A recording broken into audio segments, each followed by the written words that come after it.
दोस्तों नमस्कार। मैं के पनगोत्रा एक बार फिर आपसे मुखातिब, और आप इस वक्त पनगोत्रा कंसेप्ट के साथ हैं।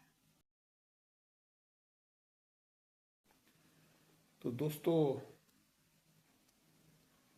जिला कठुआ में हीरानगर में, उधमपुर में, कठुआ के जंगलों में आए दिन संदिग्ध लोगों की गतिविधियां, आतंकवादियों की गतिविधियां देखने को मिल रही हैं। सन्याल में आतंकवादी देखे गए, उसके बाद सुफैन जुथाना इलाके में मुठभेड़ हुई, हमारे 4 पुलिस के जवान शहीद हो गए, कुछ जख्मी हो गए। तो सवाल पैदा होता है कि आखिर आम लोगों की क्या सुरक्षा है। मजालता में 2-2.5 घंटे परिवार के लोगों को बंधक बनाए रखा, खाना खाया और चले गए बंदूक की नोक पर। कई बार चोरी हो जाती है हथियारों की नोक पर। घर में चोर घुस आते हैं, लुटेरे घुस आते हैं, चोरी करके चले जाते हैं। आखिर सुरक्षा के पैरामीटर्स क्या है? अक्सर कई बार पैरामीटर्स की बात होती है, और पिछले दिनों स्टेटहुड की बात चल रही थी, तो एक टीवी चैनल के कार्यक्रम में खुद गृह मंत्री महोदय बता रहे थे कि कुछ पैरामीटर्स होते हैं जिनको देखकर ये असेस किया जाता है कि स्टेटहुड जम्मू कश्मीर को देना है या नहीं देना है। तो पैरामीटर्स की बात हो रही है। तो यहां जिस तरह से लोगों में खौफ पैदा हुआ है,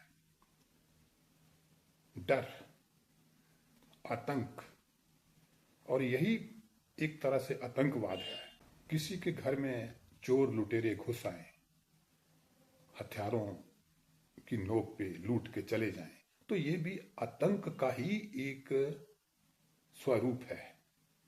डर जो है, आतंकवाद, टेररिज्म। तो पैरामीटर्स की बात की जा रही है।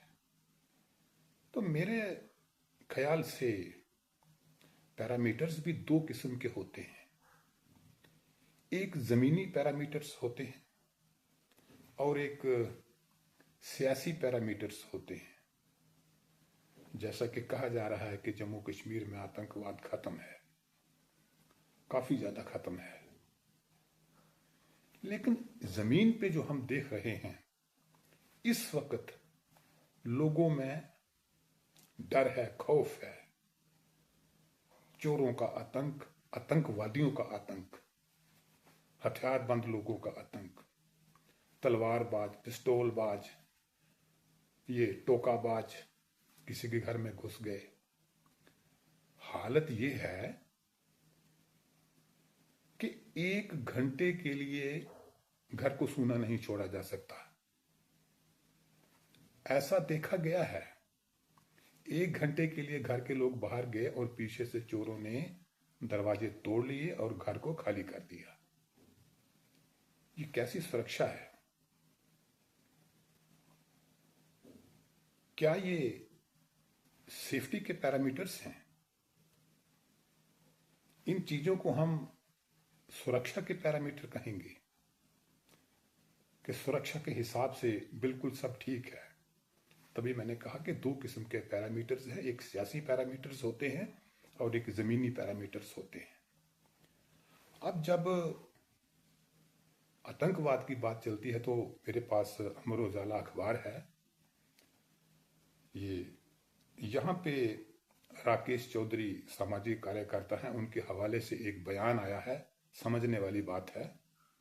वैसे अमर उजाला ने फोटो यहाँ कोई और दे रखा है, मेरे मुताबिक राकेश चौधरी का फोटो नहीं है।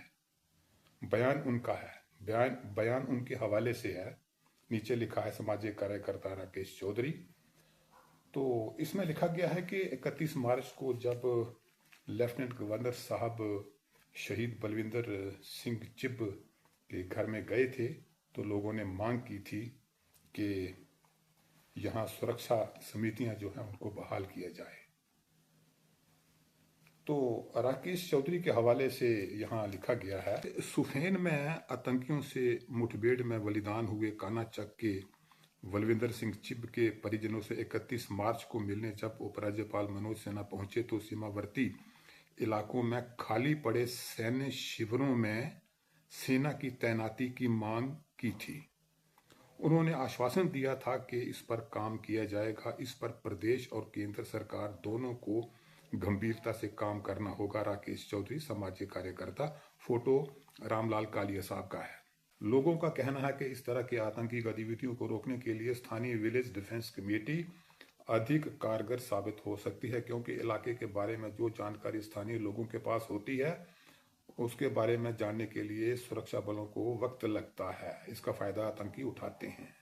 सन्याल के स्थानीय निवासी रामलाल कालिया ने कहा कि ग्रामीण क्षेत्रों में सुरक्षा समितियां बनाने की मांग पहले भी कर चुके हैं और यही मांग हाल ही में बड़ी आतंकी गतिविधियों के दौरान आए प्रशासन और पुलिस के अधिकारियों के साथ भी रखी है। तो ये हैं जमीनी पैरामीटर्स। सियासी पैरामीटर्स कुछ और हो सकते हैं। सियासी पैरामीटर्स जो है वो सियासत के हिसाब से होते हैं, नफे नुकसान के हिसाब से होते हैं, पॉलिटिकली मोटिवेटेड हो सकते हैं, लेकिन जमीनी पैरामीटर्स कुछ और होते हैं। तो दोस्तों, मेरा कहने का मायने यहाँ यही है कि बेशक आतंकवाद की समाप्ति के दावे किए जा रहे हैं, लेकिन जमीनी पैरामीटर्स कुछ और हैं और सियासी पैरामीटर्स कुछ और हैं। तो दोस्तों, आज के लिए इतना ही। अगली बार किसी और मुद्दे के साथ आपसे मुलाकात होगी। नमस्कार।